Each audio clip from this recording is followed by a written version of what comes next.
അതെ, ജസ്ന സലീമാണ്. ഞാൻ നിങ്ങളുടെ വീഡിയോ ഒക്കെ കാണാറുണ്ട് കേട്ടോ. ഓ ആയിക്കോട്ടെ, താങ്ക് യു.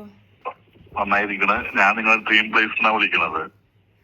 ഗുരുവായൂരാണ് എന്റെ പ്രദേശം. അതെയോ? ആ ആ. എന്താണ് നിങ്ങൾ തിരിച്ച് ഗുരുവായൂരിലോട്ട്? ഇല്ല, ഞാൻ മെനിയാന്ന് ഗുരുവായൂർ ഉണ്ടായിരുന്നു. ഇനി എപ്പോഴാണെന്നുള്ളത് പ്ലാൻ ചെയ്തിട്ടില്ല. ആണല്ലേ? ആ. അപ്പൊ എന്തായാലും നന്നായി ചിത്രം വരയ്ക്കാൻ, കാര്യങ്ങളൊക്കെ നന്നായി പോട്ടെ. ഓ ഫുൾ സപ്പോർട്ട് ഉണ്ട്. ബേസിക്ക് എവിടെയുണ്ട് ജസ്ന? ഞാൻ കോഴിക്കോടാണ്. കോഴിക്കോടല്ലേ? കൊയിലാണ്ടി. കൊയിലാണ്ടി ആണല്ലേ? ആ വടകരക്ക് അടുത്തുള്ള സ്ഥലം അല്ലേ? പയ്യോളി ഒക്കെ അടുത്ത് അല്ലേ? ആർട്ടിസ്റ്റ് ആണല്ലേ? ഓ, ആർട്ടിസ്റ്റ് ആണല്ലേ?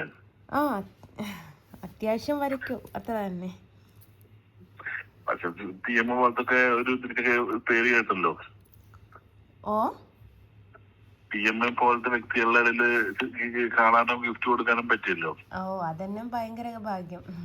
കഴിഞ്ഞ ജന്മത്തിൽ എന്തോ നന്മ ചെയ്തത് കൊണ്ട് കിട്ടിയ ഒരു സുഹൃതം, അത്ര തന്നെ. വീഡിയോ എല്ലാം കാണാറുണ്ട്. മറുപടിക്ക് നന്നായി മറുപടി പറയാറുണ്ട്. തന്നോട് തല്ലാറുണ്ട്. ഇങ്ങനെ വേണം. നമ്മളൊക്കെ പറ്റാത്ത കാര്യം നമ്മൾ പ്രതികരിക്കാം. അപ്പോൾ മറ്റു ലഭ്യമായിട്ടുള്ള ഇതിലൊക്കെ ഡിബേറ്റിലൊക്കെ നന്നായി മറുപടി കൊടുക്കാറുണ്ട്. അത് നന്നായിട്ടുണ്ട്. കാരണം മറുപടി പറയാം, നമ്മൾ തല്ലൊന്നും വേണ്ട. തല്ലി കഴിഞ്ഞതല്ല, പക്ഷെ മറുപടി നന്നായി കൊടുക്കുന്നത് അതൊന്നും നന്നായിരിക്കണം. കാരണം എന്താ വെച്ച് കഴിഞ്ഞാൽ വേറെ ഒരു നേതാക്കന്മാർക്കില്ലാത്ത പ്രശ്നമാണ് അവർക്ക് ചോദിച്ചത്. അത് സ്ത്രീ അല്ലേ, സ്ത്രീയുടെ ശത്രു എന്ന് കേട്ടിട്ടില്ലേ? അതുകൊണ്ടാണ്. പക്ഷെ ഒരു കാര്യമുണ്ട്. അവരെക്കാട്ടി നല്ല കാൻഡിഡേറ്റാണ് ശോഭാ സുരേന്ദ്രൻ. ഒരിക്കലും മറ്റുള്ള ഇതിന് ഒരാളെ പറയാനുള്ള കാര്യങ്ങൾ പറയുന്നുള്ളൂ.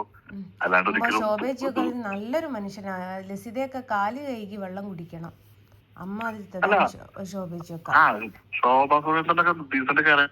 അവര് പൊളിറ്റിക്സ് സംസാരിക്കുന്ന സമുദായത്തിനോ ഇതിനോ ഒന്നിനോ തുറന്ന് പറയുന്നില്ല. കാര്യമുണ്ട്. ശോഭാ സുരേന്ദ്രന് ഏറ്റവും വലിയ പ്രത്യേകത എന്താണെന്നറിയോ? ആള് BJP-കാരിയൊക്കെ ആയിക്കോട്ടെ, പക്ഷെ സഹായം ചോദിച്ചിട്ട് ചെല്ലുന്നത് ഏത് പാർട്ടിക്കാരനാണെങ്കിലും പാർട്ടിക്കാരിയാണെങ്കിലും നോക്കാതെ സഹായിക്കുന്ന ഒരു വ്യക്തിയാണത്. നേതാവിന്റെ ഏറ്റവും ഹൈലൈറ്റ്. നേരെ മറിച്ച് ഈ ലസിതനെ പോലുള്ള ആൾക്കാരൊന്നും അതല്ല ചോദിക്കുക. ഓലൊക്കെ ചോദിക്കുക ആദ്യം ഏത് പാർട്ടിയാന്നാ ചോദിക്കുക. അതിപ്പോ ഉദാഹരണം തൃശ്ശൂർ അവരുടെ അവസ്ഥ കണ്ടില്ലേ? അതൊക്കെ അങ്ങനെയാണ്. കാരണം ചിലർ നല്ല MT രമേശ് എല്ലാവർക്കും ഇഷ്ടപ്പെട്ട കാൻഡിഡേറ്റാണ്. ഞാനെല്ലാ വീക്ഷണം നോക്കാറുള്ള വ്യക്തിയാട്ടാ. കാരണം എനിക്ക് ഇന്നതായിട്ടുള്ള ഒന്നും ഇതില്ല. കാരണം ശോഭാസുന്ദരനൊക്കെ പറയുള്ളൂ. കാരണം ഒന്നൊരു അവരൊരു മറ്റുള്ളവരെ ഒരു വ്യക്തിത്വത്തെ കളിയാക്കാനോ ഇതാക്കാനോ ഒന്നുമില്ല. എന്നെ കുറ്റം പറഞ്ഞിട്ട് വരെ വന്നിട്ടില്ല. ഇല്ല. അതാണ് അവിടെയാണ് ജീവിതത്തിന്റെ മഹത്വം മനസ്സിലാക്കേണ്ടത്. മുതിർന്ന നേതാക്കന്മാരൊന്നും അങ്ങനെ വരില്ല. ഈ ജയിച്ചെടുക്കാൻ വരുന്നവരാണ് പ്രശ്നങ്ങള്.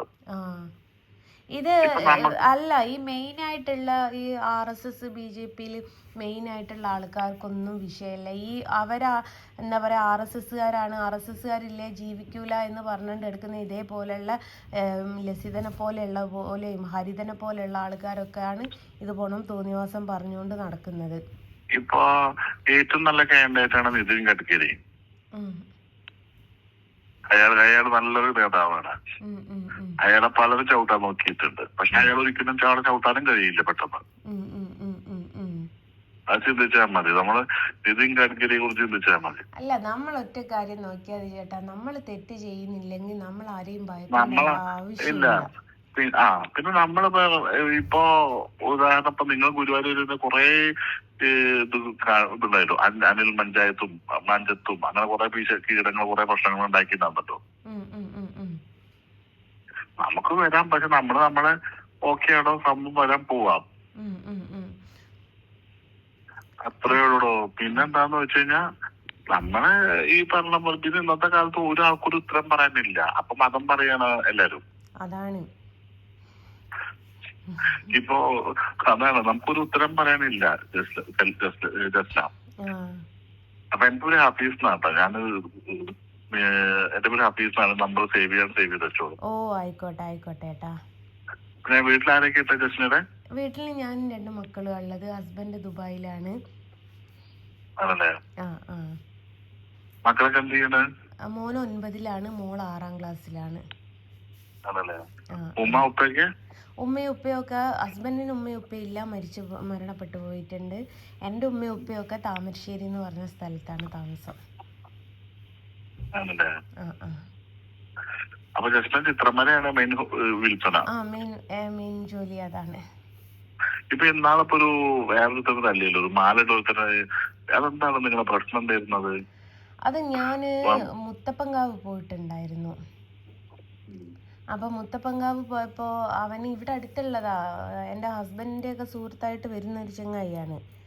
അപ്പോൾ അവന് ഒരു കമൻ്റ് ഇട്ടു, മുത്തപ്പൻ്റെ ഡേഷിൻ്റെ മുകളിൽ തൂങ്ങണ്ടെന്ന് പറഞ്ഞിട്ട്.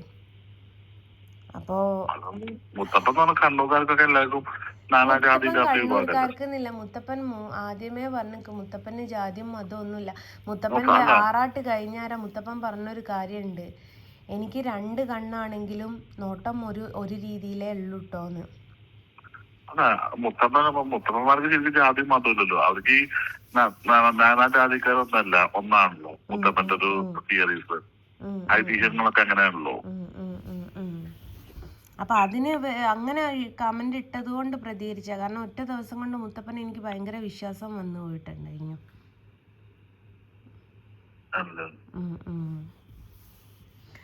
ഓക്കെ, ഏതായാലും ഏട്ടാ പരിചയപ്പെട്ടതിലൊക്കെ ഒരുപാട് സന്തോഷം. ഞാൻ ഒന്നും പ്ലാൻ ചെയ്തിട്ടില്ല. ചേട്ടനൊന്ന് വാട്സപ്പിൽ മെസ്സേജ് ചെയ്തിട്ടാൽ ഞാൻ സേവ് ചെയ്തിടാം.